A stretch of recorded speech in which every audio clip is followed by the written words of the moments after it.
All right, welcome back to MLB Tonight. Hey, this is fresh from the Rangers' official PR account on Twitter. The Rangers announced the club has acquired left-handed closer Aroldis Chapman from Kansas City in exchange for former first-rounder Cole Ragans and minor league outfielder Ronnie Cabrera, who I'm told was born in 2005. Jeez. Oh, wow. I got underwear older than this kid. That's correct. Let's talk about this. This is pretty interesting as we welcome you back inside with Alex Avila, Ruben Amaro Jr., Matt Vasgersian. The Chapman sweepstakes, we thought, were going to go a little bit later into the trading season because we could rattle off probably a dozen teams that could use his services, starting with the Mets and working down the payroll scale. Texas lands him. Yeah, they give up a first-rounder and a minor league outfielder who has a pretty big ceiling, we're told.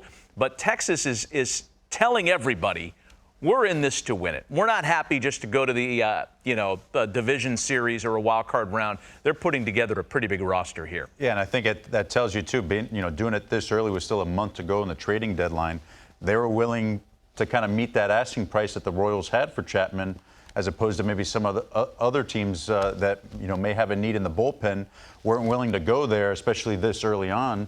And Kansas City decided to kind of pull the trigger. And for a former first rounder and Ronnie Cabrera, who's having a pretty good season down in the minor leagues, that's a pretty good return, I think, for signing in Chapman from Kansas City and moving him for a couple of guys. Yeah, I mean, there's a dent in the armor of the Texas Rangers. It's their bullpen, 24th in ERA. I mean, it's just not a great. I mean, you have Will Smith, I guess, closing right now, and he's kind of done well at times, and other times not as well. When you get a veteran guy who's been there and done it, I love when guys, when the front offices are aggressive, when they know that they're in it. So Chris Young, he understands, and he's been in that clubhouse. Like, I got to get somebody, and I got to get somebody aggressively because I want to make sure that these players know that we're really in it to win it, and we're going to do everything we possibly can to get something done.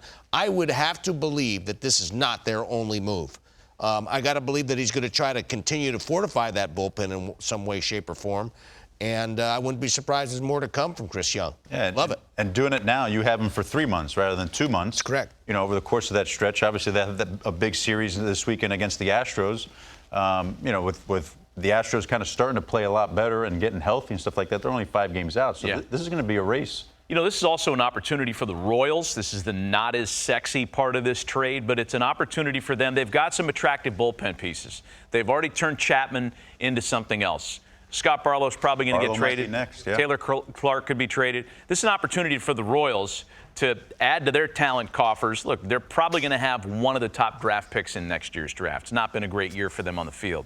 But this is a real opportunity for them to start that rebuild process now. Yeah, and they have to try to get as much talent as they possibly can, and this is the way to do it. I mean, they're obviously going to be out of the race. It's one of the worst teams in all of baseball right now, and you have to capitalize as soon as you possibly can with the best talent you can possibly get. It's about creating some depth for your organization, and that's exactly what they've done. And I think that, when you look at least on the surface, I don't know the players that they got, but you look at first rounder and a kid who's doing really well. I'm not sure what the dollars and cents were that on Cabrera as far as what he signed for and what kind of prospect he was, but sounds like he's doing pretty well even as a youngster. You remember the year whenever there's a trade this early in the quote-unquote trading deadline season, we're not even at the All-Star game yet. Remember the year, I forget when it was, 2015, I guess, the Cubs got Rich Harden from Oakland, and then I'm going back, that's the wrong year. But it was the same year that CeCe went to the Brewers. Yeah, that was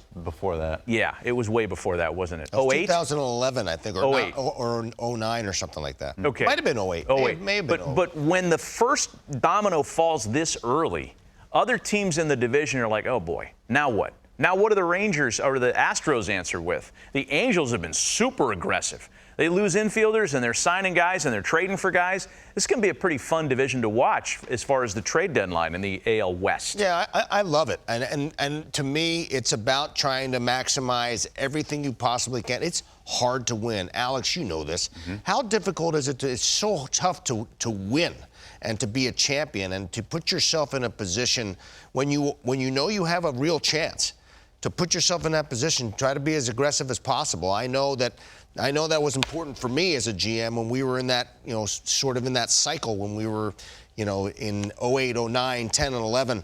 Hey, man, not very many times you get a chance to win, man. Let's go for it as many times as we can. And in today's game, too, with the extra wild card, there's so many more teams that are potential buyers. So, those teams that are selling, it's harder for buyers to be able to, like, if you're pinpointing, like, hey, these are like the guys that we're kind of targeting, to help us down the stretch, there's going to be a lot more teams that are going to be interested in those same guys. So you have to be able to show something like the Rangers just did to the Royals, like, hey, we're willing to kind of step up, meet your price because this is the guy we want for our bullpen, as opposed to maybe waiting and having to compete with some other teams for Chapman's service. Yeah, there's a dearth of pitching throughout the game, and if you get an opportunity to get somebody who's done it and had success in that role, that's a nice go bounce get back him, year for News. Chapman. We got breaking news on our show on a Friday.